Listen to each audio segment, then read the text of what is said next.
Hello friends, Vishnu Shalini latest review. Kamalan ശാലിനിയെ വിളിച്ചു പറയും, എൻ്റെ ഏട്ടത്തിയമ്മ എത്രയും പെട്ടെന്ന് ശിവനെ രക്ഷിക്കണം. ആ സോമശേഖരൻ പോലീസ് കള്ളക്കേസുണ്ടാക്കി ശിവനാശാനെ പിടിച്ചോണ്ട് പോയിരിക്കോ. അവൻ ആശാനെ തല്ലിച്ചതയ്ക്കും. ചേട്ടത്തിയമ്മ എത്രയും പെട്ടെന്ന് എന്തെങ്കിലും ചെയ്യണേ. ശരി കമല, ഞാൻ നോക്കിക്കോളാം എന്നും പറഞ്ഞ് ശാലിനി ഫോൺ കട്ട് ചെയ്യുവാണ്. പോലീസ് സ്റ്റേഷനിൽ ശിവനെ ഇങ്ങനെ പോലീസുകാർ വളഞ്ഞിരിക്കുക. അപ്പം ശിവൻ പറയും, അപ്പം കരുതിക്കൂട്ടിയായിരുന്നു സോമശേഖരൻ്റെ കളി അല്ലേ? പുറത്തുനിന്ന് ആളുകളെയൊക്കെ ഇറക്കിയിട്ടുണ്ടല്ലോ. അതേ, കസവായിന്ന ഉരുട്ടിക്കോലിന് കസവ ഫേമസ് ആണല്ലോ.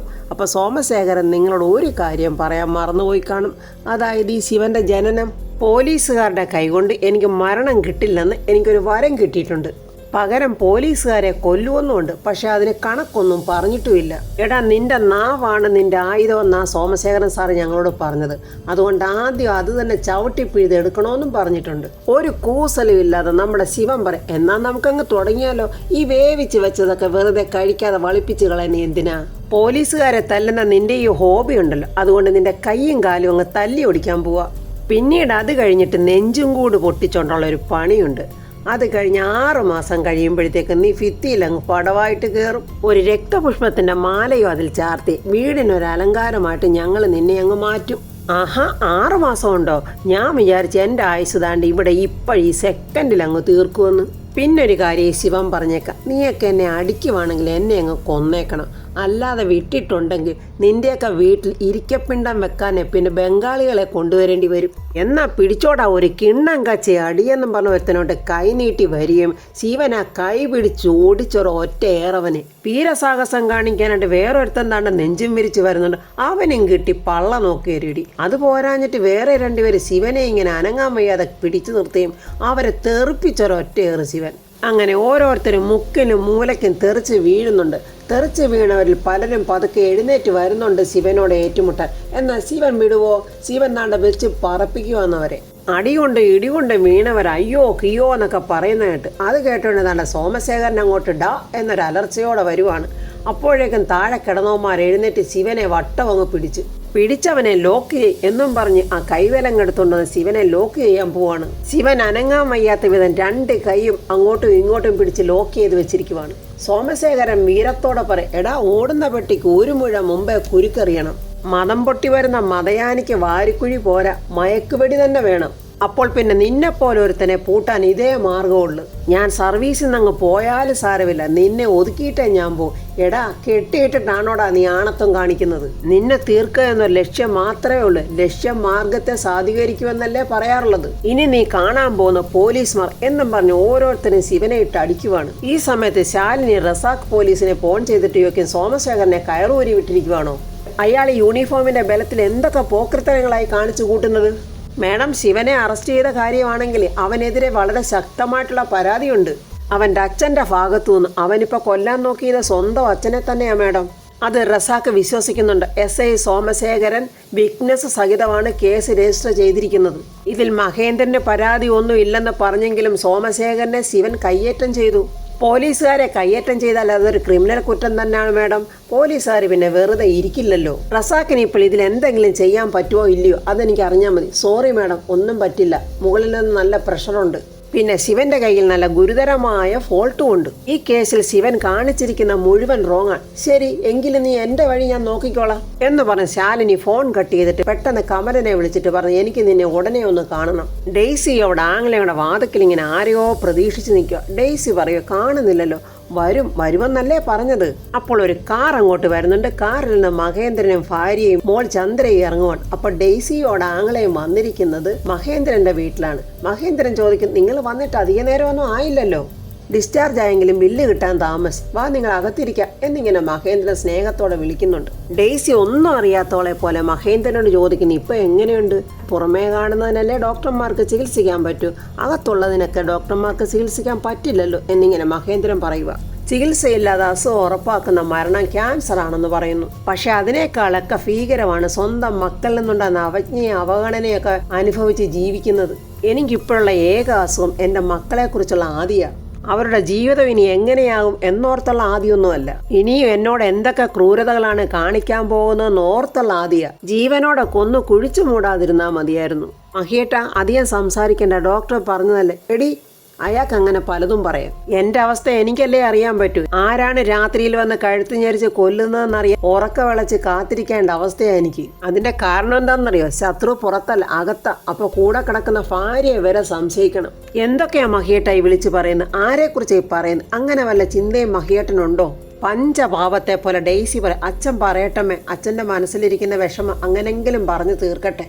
ഇതങ്ങനെയൊന്നും തീരില്ല മോളെ. എൻ്റെ കാലനായിട്ട് എൻ്റെ മകൻ തന്നെയാണ് ഇവിടെ നിൽക്കുമ്പോൾ ഭയമല്ല എനിക്കുണ്ടാകുന്നത്. എന്നിലെ അച്ഛൻ എന്നോട് തന്നെ തോന്നുന്ന ഒരു തരം വെറുപ്പ്. ഡെയ്സി പറയാം, അവനെ സ്നേഹിക്കാൻ കൊള്ളില്ലച്ചാ. മറ്റുള്ളവരുടെ മനസ്സ് കാണാനും ഒന്നും അവന് താല്പര്യമില്ല. അവൻ അവൻ്റെതായ ഒരു ലോകം അവൻ തന്നെ കെട്ടി ഉയർത്തിയിരിക്കുക. സ്വന്തം അച്ഛനെയും അമ്മയും തിരിഞ്ഞു നോക്കാത്ത അവൻ എന്നെപ്പോലെയുള്ളവരുടെ മനസ്സ് കാണാൻ അവൻ എവിടുന്നാ നേരം? ഇനി അതൊക്കെ പറഞ്ഞിട്ട് എന്താ കാര്യം? വാ, നിങ്ങൾ അകത്ത് പോ. അപ്പോൾ ആങ്ങളെ പറയില്ല, ഒരുപാട് സ്ഥലത്ത് പോകാനുള്ള ഇപ്പം സമയമില്ല. തുടക്കം ഇവിടുന്ന് തന്നെ ആകട്ടെ എന്ന് കരുതി. ഡെയ്സി, നീ കാര്യം പറ. അച്ഛാ, എൻ്റെ കല്യാണമാണ്. ആദ്യം കല്യാണം വിളിക്കുന്നു അച്ഛനെ തന്നെയാണ് എന്നും പറഞ്ഞ് അവൾ ആ കല്യാണ ലെറ്റർ മഹേന്ദ്രൻ്റെ നേരെ നീട്ടുവാണ്. മഹേന്ദ്രൻ അത് വാങ്ങിക്കുകയും ചെയ്യുന്നുണ്ട്. ഞങ്ങളുടെ കസിൻ ഡേവിസ് തന്നെയാണ് വരൻ. എല്ലാ കാര്യങ്ങളും അറിഞ്ഞുകൊണ്ട് തന്നെയാണല്ലോ അവൻ ഡെയ്സിയെ വിവാഹം കഴിക്കുന്നത്. അതുകൊണ്ട് ഭാവിയിൽ ഇതുമൂലം ഒരു പ്രശ്നം ഉണ്ടാകാൻ സാധ്യതയില്ല. അവിടെ ആങ്ങളെ അങ്ങനെയൊക്കെ പറഞ്ഞപ്പോൾ മഹേന്ദ്രൻ കാര്യമൊന്നും അറിയില്ലല്ലോ. മഹേന്ദ്രൻ ഡെയ്സിയോട് പറയാം, നീയാണ് മോളെ ശരി. നിന്റെ സ്നേഹം നിഷേധിച്ചവന് നീ കൊടുക്കുന്ന ശിക്ഷ ഇത് തന്നെയാണ് നല്ലത്. എൻ്റെ മകനെ എൻ്റെ മനസ്സിൽ നിന്നും പറിച്ചു മാറ്റാൻ വേണ്ടി ഞാനും ഒരു ശ്രമം നടത്തിക്കൊണ്ടിരിക്കുക. അതിന് എത്രത്തോളം എനിക്ക് സാധിക്കുമെന്നോ ഒന്നും അറിയില്ല. എന്നാലും അതിനുവേണ്ടി ഞാൻ മാക്സിമം ശ്രമിക്കും. കാരണം എന്താണെന്നറിയാം, ഒരു മകനും ഒരച്ഛനോട് ഒരിക്കലും കാണിക്കാൻ പറ്റാത്ത ഏറ്റവും വലിയ ക്രൂരത അവൻ എന്നോട് കാണിച്ചിരിക്കുന്നത്. അവനവൻ്റെ അച്ഛനായ സ്വന്തം എന്നെപ്പോലും കൊല്ലാൻ നോക്കിയവന്. പിന്നീട് അവൻ മറ്റുള്ളവരെ വെറുതെ വിടുക. ഇതൊക്കെ ഡെയ്സിക്കോട് ആങ്ങളയ്ക്കും വലിയ സന്തോഷമാണ്. കാരണം അവരാഗ്രഹിച്ചതും ഇതൊക്കെയാണല്ലോ മഹേന്ദ്രൻ്റെ വായിൽ നിന്ന് കേൾക്കാൻ. മോള് സൂക്ഷിക്കണം. അച്ഛനെ കൊല്ലാൻ നോക്കിയ അവന് കാമുകിയെ ഇല്ലാതാക്കാൻ വലിയ പ്രയാസമൊന്നും വേണ്ടി വരില്ല. അതുകൊണ്ട് കരുതിയിരിക്കുക. ഒരായുധം നിനക്ക് വേണ്ടി അവൻ സൂക്ഷിക്കുന്നുണ്ട് എന്നുള്ള കരുതലോടെ നീ ജീവിക്കുക. ബാക്കിയൊക്കെ വരുന്നത് പോലെ വരട്ടെ. പാവം, കഥയറിയാതാണല്ലോ മഹേന്ദ്രൻ ഇങ്ങനെയൊക്കെ പറയുന്നത്. ഡെയ്സി പറ, അച്ഛാ ഞാൻ ശ്രദ്ധിച്ചോളാം അച്ഛാ. എന്നാൽ പിന്നെ ഞങ്ങൾ ഇറങ്ങട്ടെ, നിങ്ങളെല്ലാവരും കല്യാണത്തിന് വരണം എന്ന് പറഞ്ഞിട്ട് ഡെയ്സി പോകാൻ വരുമ്പോൾ മഹേന്ദ്രൻ അവിടെ കൈക്ക് പിടിച്ചിട്ട് പറയുന്നത്, ഞങ്ങൾ ഒരുപാട് നേർച്ചയും നിറവറയും നടത്തി ഉണ്ടായതാണ് ഞങ്ങളുടെ മകൻ ശിവൻ. അതുകൊണ്ട് അവൻ എന്ത് തെറ്റ് ചെയ്താലും ഞങ്ങൾക്ക് ശപിക്കാൻ പറ്റില്ല.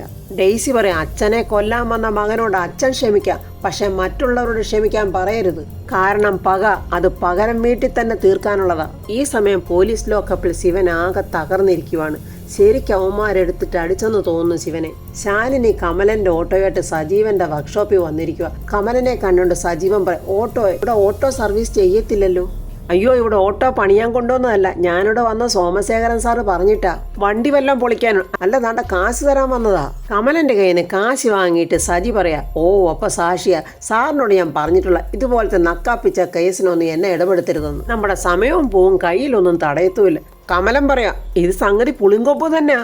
ദാണ്ട് ആളവിടെ വെയിറ്റ് ചെയ്യുന്നുണ്ട്. അങ്ങോട്ട് വന്ന് കണ്ടാലേ കാശിന്റെ കാര്യത്തിൽ തീരുമാനമായിട്ട് നമുക്കങ്ങ് പോകാമല്ലോ. ബാർഗെയിൻ ചെയ്യുന്ന ഒരാളൊന്നുമല്ല, അങ്ങനത്തെ ഒരാളിനെയാണ് ഞാൻ കൊണ്ടുവന്നിരിക്കുന്നത് തന്നെ. മാഷെ ഒന്നാ ഓട്ടോയുടെ അടുത്ത് വരുന്നു വാ എന്നും പറഞ്ഞ് സജീവനെ വിളിച്ചുകൊണ്ട് വരുവാണ് കമലൻ. ശാലിനിയെ ഓട്ടോ എന്നിറങ്ങിയിട്ട് പറയാം, അപ്പം സോമശേഖരൻ സാറിൻ്റെ സ്ഥിരം ആളാണല്ലേ. സോമശേഖരൻ സാറ് പറഞ്ഞാൽ പിന്നെ എനിക്ക് അനുസരിക്കാതിരിക്കാൻ പറ്റില്ലല്ലോ. എന്താ ഞാൻ ചെയ്യേണ്ടത്? അത് സ്റ്റേഷൻ വരുമെന്ന് പറഞ്ഞു. ഇതിനു മുമ്പ് സജീവൻ പറഞ്ഞൊരു കള്ളസാക്ഷിയില്ലേ, അതൊന്ന് തിരുത്തി പറയണം. നിങ്ങളപ്പോൾ ആരാ? കൊട്ടേഷനാണോ? അവൻ ഇതുവരെയും കളക്ടർ ശാലിനി ആരാന്ന് അറിഞ്ഞിട്ടുമില്ല, കണ്ടിട്ടുമില്ല. ദാണ്ട കൊടുത്ത് ശാലിനി അവൻ്റെ കർണം നോക്കി ഒരൊറ്റടി. കൊട്ടേഷൻ തന്നെയാടാ ഇത്, കളക്ടറുടെ കൊട്ടേഷൻ. കുടുംബശ്രീ ഹോട്ടലിൽ ആളുകൾ ഭക്ഷണമൊക്കെ കഴിക്കുന്നുണ്ട്. ശ്യാമയും ശാന്തയും ശ്യാമയും ശാന്തയും എന്തൊക്കെയോ അവിടെ ചെയ്തുകൊണ്ടിരിക്കുവാണ്. അപ്പുറത്താണെ ശാരിയുടെ കുഞ്ഞ് കരയുന്നുണ്ട്. ആഹാരം കഴിക്കാൻ വന്നവരെ അമ്മച്ചി ചോദിക്കുന്നുണ്ട്, മോളെ നിന്റെ മൂത്തതാണോ പ്രസവിച്ച് വന്നിരിക്കുന്നത്? അതിനെ ഭർത്താവ് ഉപേക്ഷിച്ചിരിക്കുന്നതാണോ? അല്ല, അവൾ വഴക്കിട്ട് വന്നിരിക്കുക. ശ്യാമ പറയുക, വലിയ മടിച്ചിയാണെന്നാ തോന്നി. ആ കൊച്ചിനെ എടുത്തൊന്ന് പാല് കൊടുത്തിരുന്നെങ്കിൽ കൊച്ചിൻ്റെ കരച്ചിൽ നിന്നേനെ. വല്യമ്മ ഭക്ഷണം കഴിക്കാൻ വന്നതാണോ അവിടെ ഏഷണി കൂട്ടാൻ വന്നതാണോ എന്നറിയില്ല. ഞാൻ വന്നപ്പം മുതലുള്ള ആ കൊച്ചിൻ്റെ കീറല, അതിനെന്തെങ്കിലും കൊടുക്കാനൊന്ന് ചെന്ന് പറമോളെ. ഗോപാലകൃഷ്ണൻ അങ്ങോട്ട് വരുന്നുണ്ട്. എന്തിനാ ശ്യാമ ഇങ്ങനെ ആൾക്കാരെ കൊണ്ട് ഓരോന്ന് പറയിപ്പിക്കുന്നത്? നീ കുഞ്ഞിനെ പോയി എടുത്തിരുന്നെങ്കിൽ ആ കുഞ്ഞ് കരച്ചിൽ നിർത്തില്ലായിരുന്നോ? അങ്ങനെ ഞാൻ പോയി എടുത്തിട്ട് ആ കൊച്ചിൻ്റെ കരച്ചിൽ ഇപ്പം നിർത്തണ്ട. അത് കേട്ടിട്ട് ശാന്ത, എന്തൊരു വർത്തമാന ശ്യാമ നീ പറയുന്നത്? നിനക്ക് ശാരിയോട് എന്തെങ്കിലും ദേഷ്യം ഉണ്ടെങ്കിൽ ഈ പിഞ്ചു കുഞ്ഞിനോടല്ല കാണിക്കേണ്ടത്. ചെന്നുപോയി എടുക്ക് ശ്യാമേ. എനിക്കിവിടെ ഒരുപാട് പണിയുണ്ട്, അതൊക്കെ കഴിഞ്ഞിട്ട് വേണമെങ്കിൽ ഞാൻ ചെന്നെടുക്കാം. അല്ലാതെ എനിക്ക് വലിയ നിർബന്ധമൊന്നുമില്ല. കഴിച്ചോണ്ടിരുന്ന തള്ളവർ, ആഹാ അപ്പം മോളും ചില്ലറക്കാരിയല്ലല്ലോ. ശ്യാമ ദേഷ്യത്തോടെ ദാണ്ട തള്ളേ വല്ലതും കഴിക്കാൻ വന്നതാണെങ്കിൽ കഴിച്ചോണ്ടിറങ്ങി പൊയ്ക്കോണം, അല്ലാതെ ഇവിടെ ഉള്ളവരുടെ തലേ കയറാൻ നിങ്ങൾ വന്നേക്കരുത്. ആ കുഞ്ഞിൻ്റെ കരച്ചിൽ കേട്ടിട്ട് എനിക്ക് ഇവിടെ ഇരിക്കാൻ തോന്നുന്നില്ല. എന്നിട്ട് സ്വന്തം കൂടപ്പുറപ്പിൻ്റെ വർത്തമാനം നോക്കിക്കേ. എന്നാലും കൊള്ളാം മക്കളെ, ഇങ്ങനെ തന്നെ പഠിക്കണം. ആ ശാരദയുടെ സ്വഭാവമൊന്നും ഈ ഒറ്റ പെൺപിള്ളാർക്കും കിട്ടിയില്ലല്ലോ. ശാന്ത ചോദിക്കോ, എന്തിനാ ശ്യാമ ഇങ്ങനെയൊക്കെ പറയിപ്പിക്കുന്നത്? പിന്നെന്താ ഞാൻ കേട്ടോണ്ട് നിൽക്കണോ? ആ അമ്മ വന്ന് പറയുക, അതാണ്ട് കുഞ്ഞുങ്ങളെ ഇങ്ങനെയിട്ട് കരയിപ്പിക്കരുത്. ഇങ്ങനെ കരഞ്ഞാൽ നീർക്കെട്ടുണ്ടാകും കുഞ്ഞിന്. നീർക്കെട്ടുണ്ടായാൽ പിന്നെ കുടിക്കുന്ന പാല് ദഹിക്കത്തില്ല. അത് വല്ലതും നിങ്ങൾക്കറിയാവോ? ഒന്നുകിൽ പ്രസവിച്ച് കിടക്കുന്ന പെണ്ണിനോട് പറയണം കൊച്ചിൻ്റെ കരച്ചിൽ മാറ്റാൻ, അല്ലെങ്കിൽ വീട്ടിലിരിക്കുന്ന പെണ്ണുങ്ങളെങ്കിലും ആ പണിയൊന്ന് ചെയ്യണം.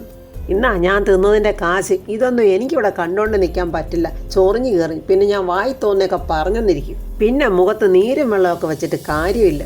ഗോപാലകൃഷ്ണൻ ദേഷ്യത്തോടെ ഇങ്ങനെ ശ്യാമയെ നോക്കുക. അവരുടെ വായിലിരിക്കുന്ന കേട്ടപ്പോൾ നിനക്ക് തൃപ്തിയായല്ലോടി. നീ പോയി ആ കുഞ്ഞിനെ എടുത്തിരുന്നെങ്കിൽ അവരിങ്ങനെ വല്ലതും പറയുമായിരുന്നോ? ഞാൻ ആ കുഞ്ഞിനെ എടുക്കത്തതുമില്ല, നോക്കത്തതുമില്ല. അത് വന്ന് കയറിയപ്പോൾ മുതൽ ഞാൻ ചീത്ത കേൾക്കാൻ തുടങ്ങി. ദാണ്ടിപ്പോൾ പുറത്തു നിന്നുള്ളവർ വരെ പറഞ്ഞിട്ട് പോവുക.